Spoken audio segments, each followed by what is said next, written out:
이 시간 우리에게 주시는 하나님의 말씀은 열왕기하 12장 말씀입니다.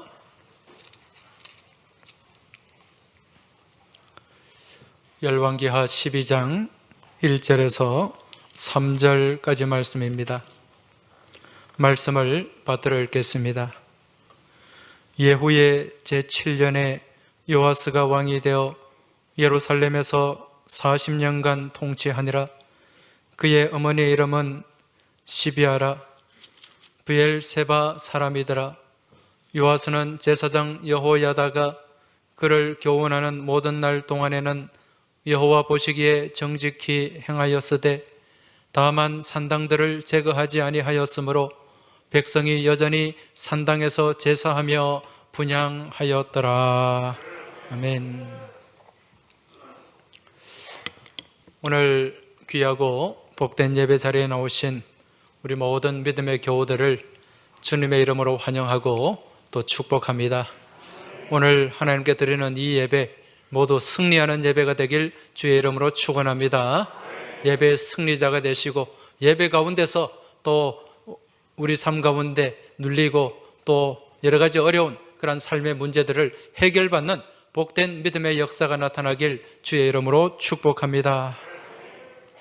제가 자주 드리는 질문이 있는데 그 중에 하나가 예배를 드립니까? 예배를 봅니까?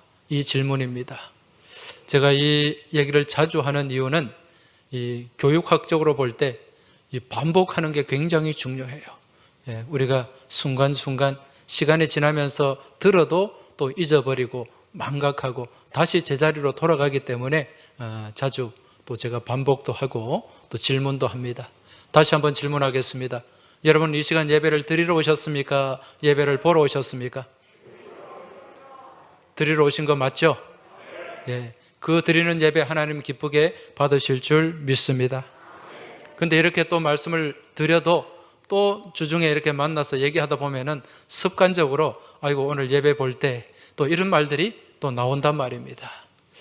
여러분 이 사람의 말이라고 하는 것은요 굉장히 중요해요. 왜 그런가 하니 이 말은 평소 그 사람의 생각을 담고 있기 때문에 그렇습니다.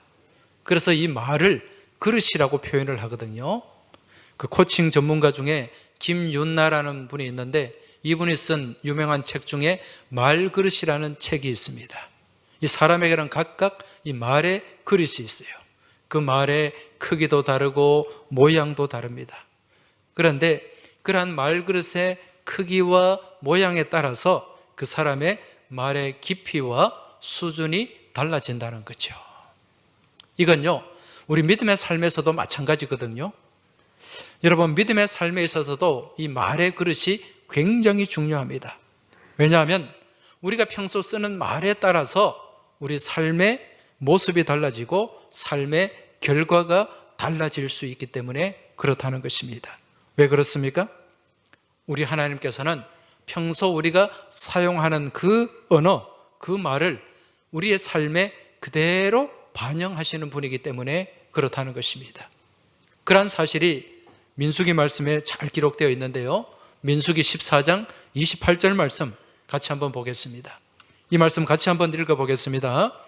그들에게 이르기를 여호와의 말씀에 내 삶을 두고 맹세하노라. 너희 말이 내 귀에 들린 대로 내가 너희에게 행하리니. 여러분 이 말씀 읽을 때 어떤 마음이 드세요? 두렵지 않습니까? 우리가 하는 말이 하나님의 귀에 들린 대로 하나님이 행하시겠다. 그 말대로 하시겠다는 거예요. 우리 입술의 언어가 평소에 부정적인 언어, 뭔가를 향한 어떤 그런 옳지 못한 그런 언어, 예를 들면은 상대방을 비방하고 비난하고 또 모든 매사의 삶에 있어서 안 된다는 생각, 이런 생각 가운데 그런 언어가 우리 입술에서 계속 나오게 되면 우리의 삶이 어떻게 된다고요? 그대로 된다는 거예요. 말대로 되는 겁니다. 여러분 말에 힘이 있는 줄 믿고 깨달으시기 바랍니다. 그런데 우리의 언어가 긍정적인 언어, 믿음의 언어가 풍성하고 또 그 언어 가운데 상대방을 격려하고 위로하고 세워주고 용기 주는 말들이 풍성해지면 여러분 그 말대로 될 뿐더러 내 삶이 더욱더 풍성하고 영적으로 건강한 삶이 된다는 사실을 믿음으로 깨달으시기 바랍니다. 그럼 우리 입술에 늘 어떤 언어를 담아야 될까요? 우리의 말그릇에 어떤 말을 담아야 될까요? 긍정적인 언어죠. 믿음의 언어죠. 여러분 평소에 내 주변에 있는 분들을 격려하시기 바랍니다. 위로하시기 바랍니다. 용기 주는 말을 하시기 바랍니다. 그럴 때 그 말이 부메랑이 되어서 내게 은혜의 언어로, 축복의 언어로 다시 돌아오게 된다는 사실을 믿고 깨달으시길 주의 이름으로 축원합니다. 우리 실습 한번 할까요? 우리 옆에 계신 분들에게 한번 격려하는 말, 축복하는 말을 좀 해주시기 바랍니다. 예. 지금 하라 그러니까 무슨 말을 해야 될지 모르겠죠. 예.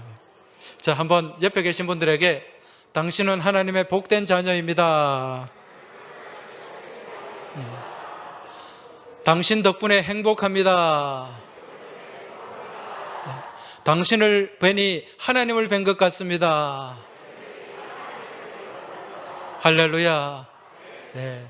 평소에 우리 교우들에게, 이웃들에게 이처럼 격려하고 용기 주고 또 축복하는 그런 언어가 많아질 때 우리 교회가 복된 교회가 되고 우리의 삶이 은혜 가운데 풍성하고 넉넉한 삶이 될 줄 믿습니다. 네. 제가 이 말에 대해서 말씀드리는 이유는 이 예배를 본다, 드린다는 말도 마찬가지예요. 우리가 평소 예배를 본다, 드린다 이게 별 차이가 없는 것 같지만은요, 이게 이 말의 결과는 엄청난 차이가 있습니다. 여러분, 예배를 보는 것은 내가 예배 가운데 나와서 객체가 되는 거예요. 여러분, 객체라는 말이 뭡니까? 이 객자가 무슨 객자죠? 손님 객자죠. 그래서 내가 객체가 된다는 것은 이 자리에 손님으로 나와 있는 거예요. 그런데 예배를 드리게 되면 내가 예배의 주체가 됩니다. 여러분, 주체가 된다는 것은 내가 중심에 선다는 거예요. 내가 산재물이 되어서 내가 예배의 주체가 될 수 있다는 거죠. 여러분, 직접 내가 참여하는 예배, 내가 구경하는 예배, 그 예배의 차이는 엄청난 결과가 있다는 것입니다. 이걸 다르게는 선수와 관중으로 구분할 수가 있습니다. 여러분, 운동장에 가면 경기에 임하는 선수들이 있죠. 또 그 경기를 구경하는 관중들이 있습니다. 여러분, 선수와 관중의 차이가 무엇입니까? 선수는 그 경기 결과에 직접 영향을 미칩니다. 그런데 관중은 어때요? 직접 영향을 미치지는 못해요. 물론 응원은 하겠지만은 선수가 잘해야 그 경기에서 이길 수 있다는 거죠. 여러분, 나중에 그 경기에서 이기게 되면, 승리하게 되면 선수에게는 무엇이 주어집니까? 포상이 주어지게 되죠. 그에 따르는 뭔가 결과물이 주어지게 됩니다. 관중은 어떻습니까? 구경하는 걸로 끝이 나버려요. 아무런 포상이 없습니다. 이게 선수와 관중의 차이입니다. 예배 드리는 것과 예배 보는 것의 차이가 바로 여기에 있다고 할 수가 있습니다. 우리가 하나님 앞에 산재물이 되어서 참된 예배, 온전한 예배를 드리며 나아갈 때 하나님께서 그 예배 가운데 예배를 통해 주시는 분명한 은혜가 있는 줄 믿으시기 바랍니다. 그 예배를 통해 채워지는 영적인 채움, 우리 하나님께서 공급하시는 힘이 있고 용기가 있고 선한 비전이 그 가운데 함께하게 됨을 믿고 깨달으시기 바랍니다. 이게 예배에 드리는 예배의 열매예요. 그런데 구경하게 되면 어떻습니까? 이러한 열매가 없다는 거죠. 물론 뭐 좋은 강연이나 또 공연을 보면 우리가 느끼는 어떤 감정의 풍성함도 있고 또 어떤 감동도 있을 수가 있는데 더 이상의 열매는 없는 거예요. 여러분, 오늘 이 자리가 강연의 자리가 아니라 하나님께 내가 온전히 산제물로 드리고 예배하는 자리임을 믿음으로 깨달으시기 바랍니다. 그래서 온 시간, 한 시간 여러분, 하나님 외에는 다른 생각을 하지 마시기 바랍니다. 말씀 외에는 다른 생각을 하지 마시고 온전히 하나님께 집중하시고, 찬양할 때는 그 가사 가운데 내가 온전히 잠기며 하나님을 찬양하며 영광 돌리시길 주의 이름으로 축원합니다. 그리할 때 예배를 통해서 분명히 하나님의 은혜를 주십니다. 여러분, 새 힘을 주십니다. 예배 가운데 능력과 은혜를 베풀어 주시는 줄 믿으시기 바랍니다. 우리가 예배를 잘 드릴 때요, 하나님께서 이 임재하시는 예배 가운데 치유의 은혜도 베풀어 주십니다. 여러분, 이 시간 육신의 질고로 힘들고 어려운 분들이 있습니까? 하나님 앞에 살아있는 예배 드리시기 바랍니다. 하나님이 이 예배를 통해서 만져주실 줄 믿습니다. 안수해 주실 줄 믿습니다. 치유해 주실 줄 믿습니다. 여러분, 오늘 말씀의 제목이 뭐죠? 예배인가 쇼인가? 굉장히 제목이 자극적입니다. 저도 이 제목을 두고 굉장히 고민을 많이 했습니다. 그런데 사실 이 제목은요, 이미 한 15년, 6년 전에 책으로 출판된 책의 제목입니다. 미국의 복음주의 설교가인 A.W. 토저라는 목사님이 쓰신 유명한 책, 예배인가 쇼인가. 여러분, 이 책에 보면은 정말 이 형식적인 예배, 알맹이가 없는 예배를 신랄하게 비판하고 있습니다. 그러한 예배에는 열매가 없다는 거예요. 하나님 앞에 온전히 살아있는 예배, 참된 예배, 이걸 회복하기 위해서 이 토저 목사님이 강하게 설파하고 있는데, 여러분, 오늘 우리가 드리는 예배가 참된 예배가 되어야 될 줄 믿습니다. 오늘 나누고 전해지는 이 말씀을 통해서 오늘 우리가 드리는 예배가 복된 예배, 건강한 예배, 하나님의 영광이 되는 예배가 되길 주의 이름으로 축원합니다. 오늘 본문의 말씀을 보면은요, 이 요아스라는 왕이 등장합니다. 여러분, 이 요아스라는 왕 많이 들어보셨을 텐데, 요아스 그러면 어떤 사건이 생각이 나십니까? 먼저 이 요아스의 할머니가 누구죠? 네, 우리 할머니도 기억이 잘 안 나는데, 요아스의 할머니가 아달랴라고 하는 유다의 여왕입니다. 이 아달랴라고 하면 여왕임에도 불구하고 굉장히 사악한 왕이었습니다. 여러분, 북이스라엘에서 가장 악한 왕을 꼽으라고 한다면 누구를 꼽을 수가 있죠?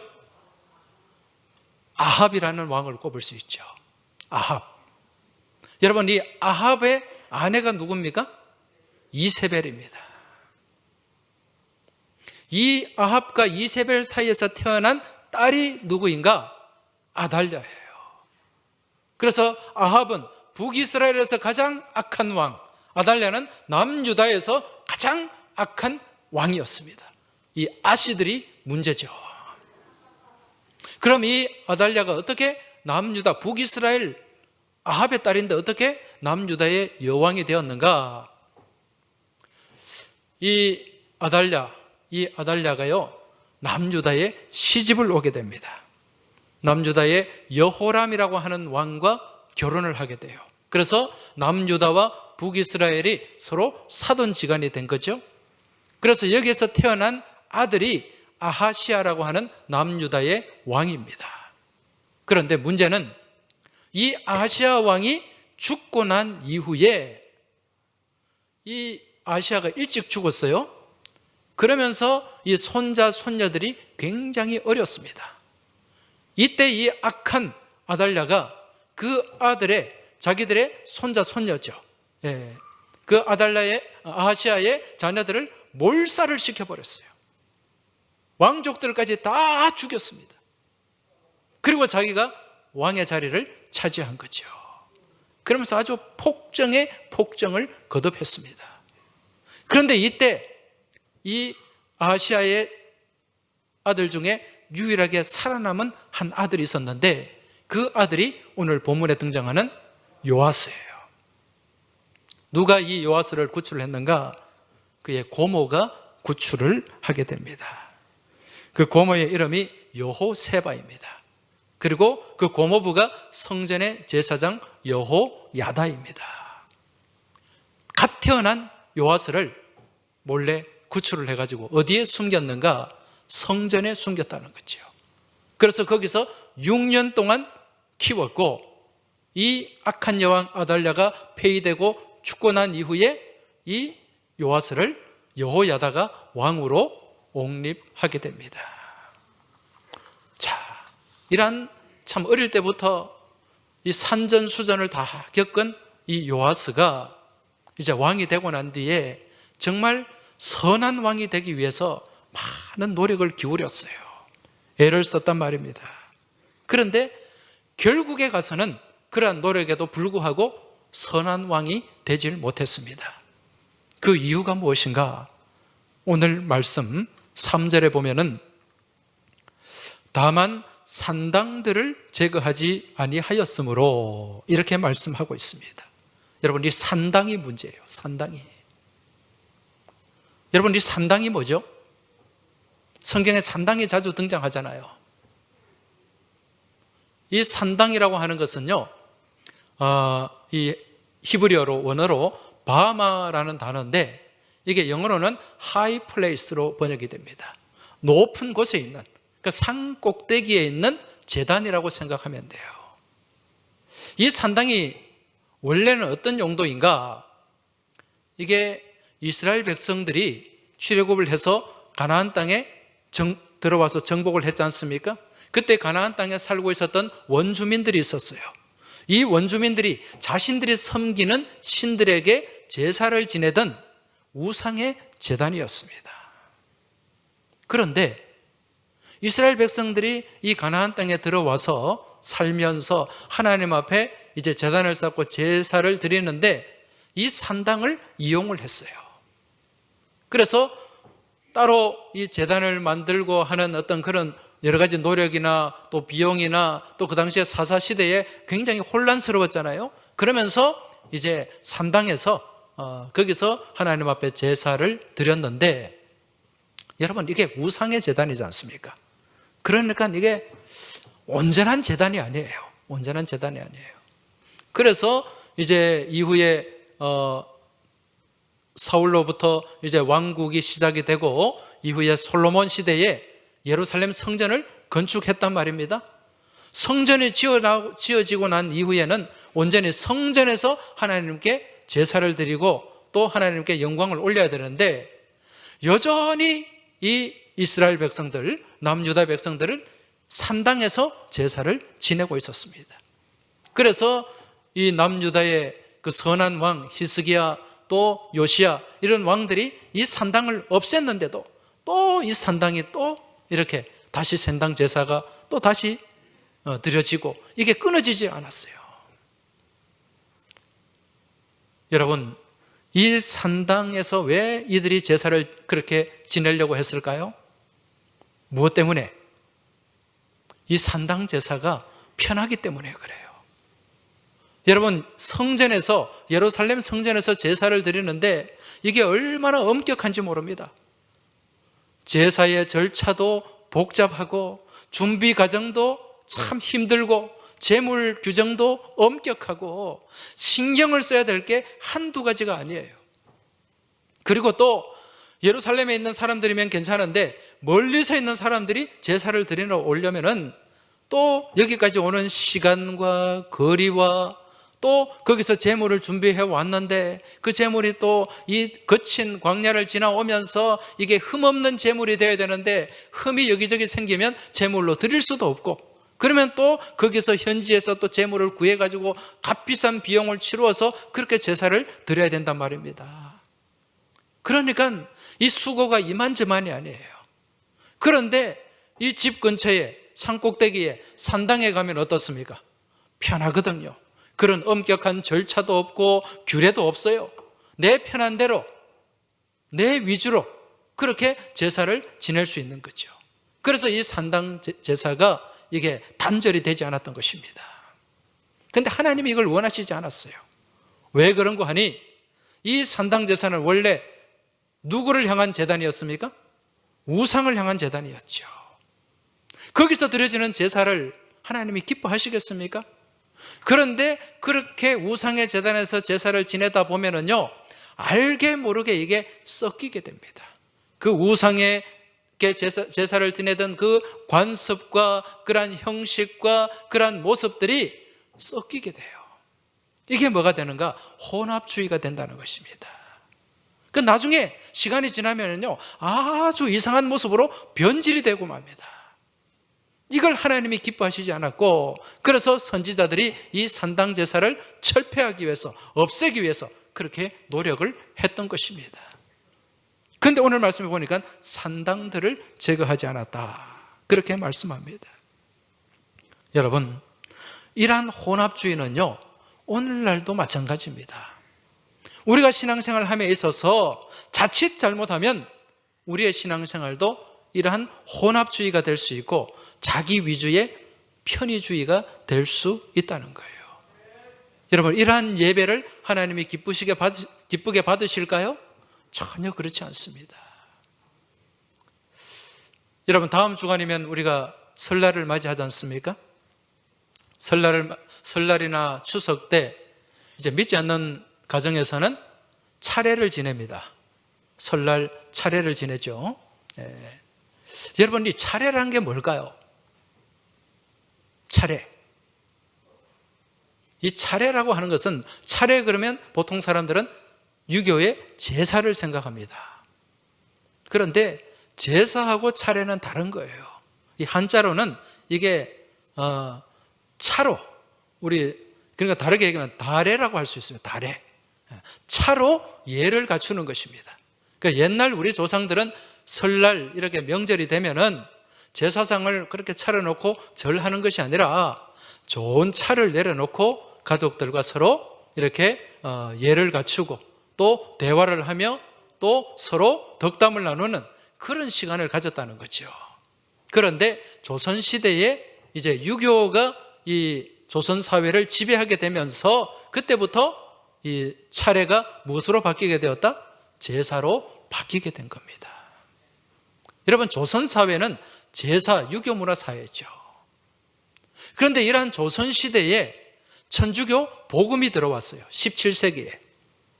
1625년 인조 시대 때 처음 이 천주교가 우리 이 땅에 들어왔는데, 여러분, 처음에 천주교가 들어와서 많은 박해를 받았습니다. 무엇 때문에 받았을까요? 여러 가지 이유가 있겠습니다만 그 중에 하나가 이 제사 문제였습니다. 그래서 역사를 보면은 신의 박해, 신유 박해, 기의 박해, 병호 박해, 이러한 박해를 받으면서 또 많은 천주교 신자들이 또 목숨을 잃었습니다. 근데 나중에 이런 어려운 문제가 생기니까 결국 어떻게 합니까? 그 제사를 수용을 하게 돼요. 제사를 수용을 하게 됩니다. 그래서 지금도 천주교에서는 제사를 지냅니까? 안 지냅니까? 지내고 있는 거예요. 여러분, 이게 혼합주의예요. 이게 굉장히 위험한 겁니다. 여러분, 우리의 믿음의 삶은, 우리 믿음의 삶의 교과서가 뭡니까? 텍스트가 뭐예요? 하나님 말씀이죠. 우리의 믿음의 삶은 하나님 말씀 중심으로 나가야 됩니다. 그 말씀 안에 능력이 있는 줄 믿으시기 바랍니다.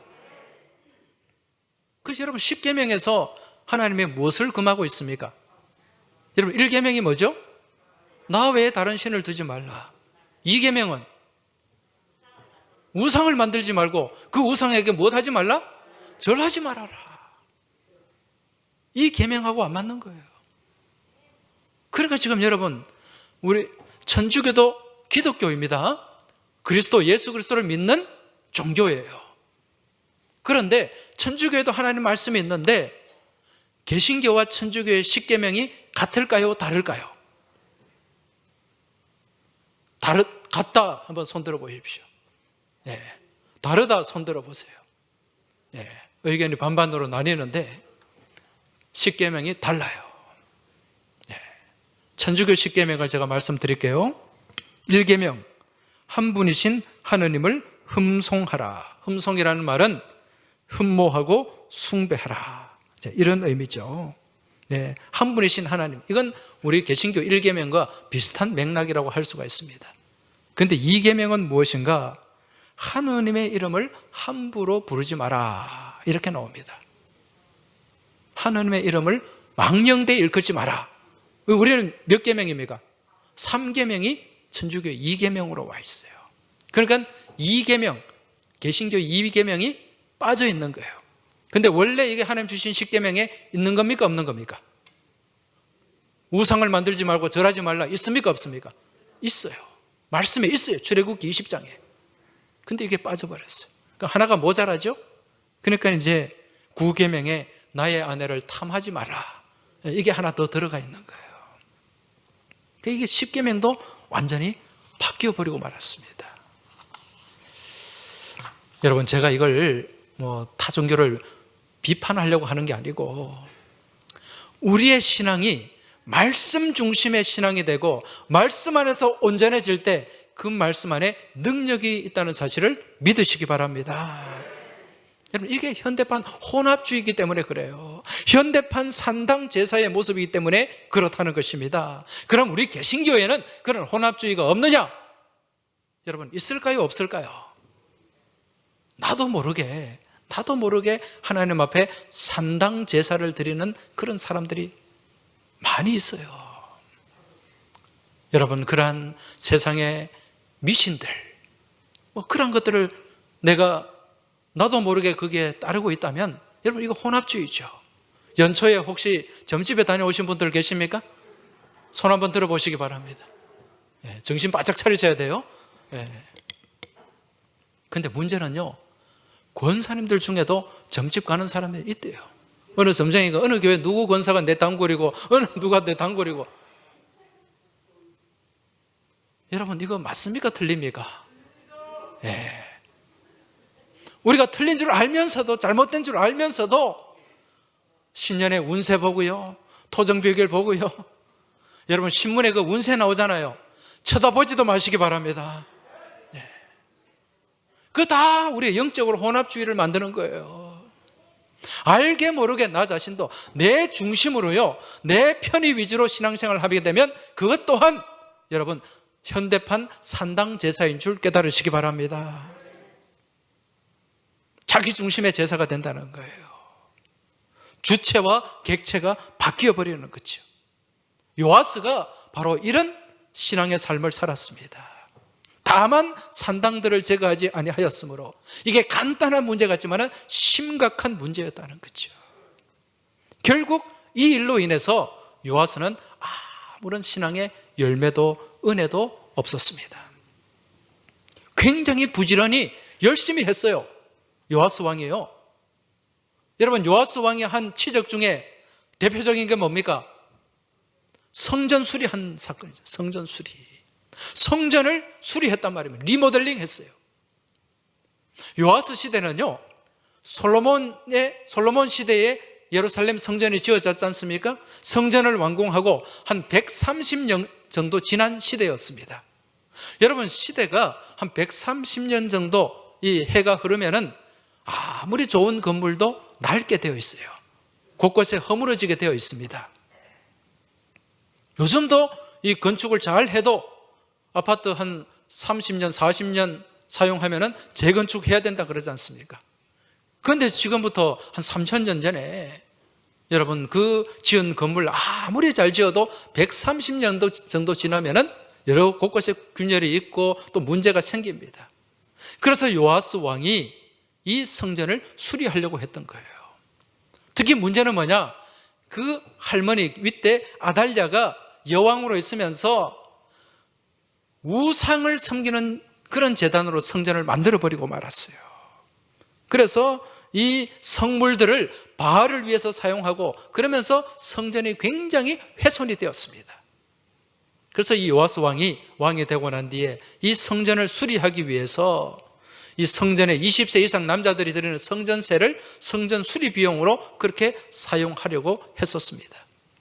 그리고 그렇게 제사장들에게 명해서 그렇게 성전을 수리할 것을 말했는데 이게 23년이 지나도 별다른 어떤 진행이 되지 않았어요. 그래서 요아스 왕이 40년 동안 왕으로 있었는데 자기가 직접 나섭니다. 직접 다 챙기는 거예요. 성전 수리를 위해서. 그래서 제사장들을 다 배제하고 그리고 자기가 왕의 서기가 그 모든 재정을 관리하도록 하고요. 그러면서 성전 수리를 잘 진행을 했습니다. 근데 문제는 우리가 겉으로 볼 때는 요아스가 참 잘한 것 같은데 성전 수리를 끝내놓고 어떤 일이 있었는가? 말씀에 보면은요, 아람의 왕 하사엘이라는 왕이 침공을 하게 됩니다. 그 당시 아람은 굉장히 강대국이었어요. 이 아람 왕 하사엘이 먼저 어디를 공격했는가? 블레셋 가드를 공격하게 됩니다. 그 블레셋 가드를 공격해서 거기를 점령을 했어요. 그 다음 목표지가 어디인가? 예루살렘이었어요. 이 소식을 들은 이 요아스가 얼마나 긴장을 했겠습니까? 여러분, 정말 믿음이 있는 사람이라면, 하나님을 향한 살아있는 믿음을 갖고 있다면 이때 어떻게 해야 됩니까? 하나님 앞에 엎드려야죠. 하나님께 의지해야죠. 그런데 요아스가 어떻게 하고 있습니까? 말씀 열왕기하 12장 18절 말씀을 한번 보시기 바랍니다. 같이 한번 읽어보겠습니다. 유다의 왕 요아스가 그의 조상들 유다 왕 여호사밧과 여호람과 아하시야가 구별하여 드린 모든 성물과 자기가 구별하여 드린 성물과 여호와의 성전 곳간과 왕궁에 있는 금을 다 가져다가 아람 왕 하사엘에게 보냈더니 하사엘이 예루살렘에서 떠나갔더라. 여러분, 지금 무슨 일이 벌어졌습니까? 그렇게 하나님 앞에 성전 수리하면서 열심을 나타내고 헌신의 모습을 보여줬던 이 요아스, 막상 자기 앞에 어려움이 생기니까 제일 먼저 무엇을 건드립니까? 성전을 건드려요. 성전의 곳간에 있는 금과 또 구별하여 드린 성전의 여러 성물들, 그거 다 금이지 않습니까? 그걸 다 모아가지고 바리바리 싸가지고 누구한테 갖다 바칩니까? 하사엘에게. 이거 받고 제발 좀 돌아가 달라. 그렇게 액을 복구를 했던 거죠. 그래서 오늘 말씀에 보니까 이걸 받고 하사엘이 예루살렘에서 떠나갔다. 그렇게 얘기를 하는 것입니다. 여러분, 지금 요아스는 그 윗대 왕 여호사밧, 여호람, 아하시야 왕이 모아놓았던 성전의 성물, 금과 은 모든 것을 이 하사엘에게 조공으로 다 바쳤습니다. 그동안 이 요아스가 열심히 해왔던 그러한 헌신, 수고, 이게 다 무엇이었다는 겁니까? 사람들에게 보여주기 위한 쇼에 지나지 않았다는 것입니다. 여러분, 지금 우리가 이 요아스의 모습을 보면서 깊이 생각해야 될 것이 있습니다. 지금 우리의 믿음의 삶 가운데 예배가 살아있지 못하고 하나님의 말씀이 우리 가운데 살아있지 않으면 우리가 행하는 모든 봉사와 헌신은 사상 누각이 되고 만다는 것입니다. 여러분, 요아스가 겉으로 볼 때는, 사람들 눈에 볼 때는 열심도 있었어요. 헌신도 있었습니다. 그런데 문제가 뭡니까? 무엇이 온전하지 못했습니까? 제사가, 예배가 온전하지 못했다는 거죠. 다만 산당들을 제거하지 아니하였으므로 결국 요아스가 넘지 못한 이 산당 제사가 그의 수고와 헌신을 다 무엇으로 만들어버리고 말았다? 사상 누각으로 만들어버리고 말았다는 거죠. 여러분, 이게 무엇을 얘기하는가? 우리 삶 가운데 예배가 제대로 채워지지 못하고, 예배가 드려지지 못하고, 말씀이 충만하지 못하고, 말씀이 살아있지 못하면 결정적인 위기의 순간에 넘어지고 무너지고 만다는 것입니다. 할렐루야. 여러분, 우리가 삶 가운데 순간순간 위기가 닥칩니다. 어려움이 닥쳐요. 그러한 위기 가운데서도 버티고 승리하는 사람이 있는가 하면, 그러한 위기 가운데서 은혜 다 쏟아버리고 믿음 다 쏟아버리고 완전히 무너지는 사람이 있어요. 무엇의 차이일까요? 그 안에 말씀이 살아있느냐 없느냐의 차이입니다. 여러분, 하나님의 말씀이 살아있기 위해서는 내가 드리는 예배가 어떤 예배가 되어야 될까요? 살아있는 예배가 되어야 되는 줄 믿으시기 바랍니다. 온전한 예배가 되어야 되는 줄 믿으시기 바랍니다. 오늘 드리는 그 예배가, 이 예배가 온전한 예배, 살아있는 예배 되길 주의 이름으로 축원합니다. 이 요아스에게 이 요아스에게 이런 예배가 살아있지 못했어요. 산당 예배를 철폐하지 못했습니다. 형식적인 예배를 드렸다는 거예요. 그러니까 위기가 닥쳤을 때 다 쏟아지잖아요. 다 무너지잖아요. 여러분, 진정한 예배, 살아있는 예배는 예배당에서 끝나는 예배가 아니고 이게 어디까지 이어진다 그랬습니까? 삶의 자리까지 이어지는 것이 온전한 예배인 줄 믿으시기 바랍니다. 그러기 위해서는 우리가 드리는 이 예배, 예배당의 예배가 먼저 승리하는 예배가 되어야 되고 살아있는 예배가 되어야 될 줄 믿습니다. 여러분, 이 요아스가 성전 수리를 했어요. 이 성전 수리, 성전 리모델링, 이것도 중요하지만요, 더 중요한 게 있습니다. 그게 뭡니까? 영적인 리모델링입니다. 우리의 신앙이 날마다 새롭게 변화하는 신앙이 되어야 될 줄로 믿습니다. 우리의 신앙은 날마다 리모델링이 되어야 돼요. 개혁하는 신앙이 되어야 된다는 것입니다. 겉으로 보이는 화려한 성전이 중요한 게 아닙니다. 그 교회에 몸담고 있는 성도들의 내면의 모습, 믿음의 모습, 신앙의 삶이 더욱 중요한 줄 믿으시기 바랍니다. 이러한 신앙의 삶이 건강하기 위해서는 우리는 무엇에 성공해야 된다? 예배에 성공해야 된다는 것입니다. 금년 한 해 예배에 승리하는 한 해가 되길 주의 이름으로 축원합니다. 예배에 성공하는 믿음의 교우들이 되길 주의 이름으로 축복합니다. 금년에 우리 교회의 표어가 뭡니까? 복음의 사람, 예배자로 사는 교회입니다. 온전한 예배자, 살아있는 예배자, 하나님 앞에 기쁨이 되는 예배자가 되시길 주의 이름으로 축원합니다. 그리하여 이 예배를 통해 세상 가운데 나가서 승리하는 멋진 삶, 하나님께 영광 돌리는 복된 삶의 주인공이 되시길 주의 이름으로 축복합니다. 하나님 아버지 감사합니다. 오늘 저희들이 주님 앞에 나와서 온전한 예배, 살아있는 예배를 드리게 하심에 감사합니다. 이 예배가 하나님 앞에 서는 그날까지 계속해서 이어지게 하여 주시옵소서. 예배 가운데 악한 영이 틈타지 않게 하여 주옵소서. 예배가 온전히 인간 중심의 예배가 아니라 하나님 앞에 살아있는 예배가 되게 하여 주시옵소서. 오늘 이 예배 하나님이 기쁨으로 받으시는 줄 믿습니다. 이 예배의 능력과 이 예배의 믿음과 이 예배의 용기를 가지고 세상 가운데 나가 승리하는 저희 모두가 되길 소망하며 우리 주님 예수 그리스도 이름으로 기도하옵나이다. 아멘.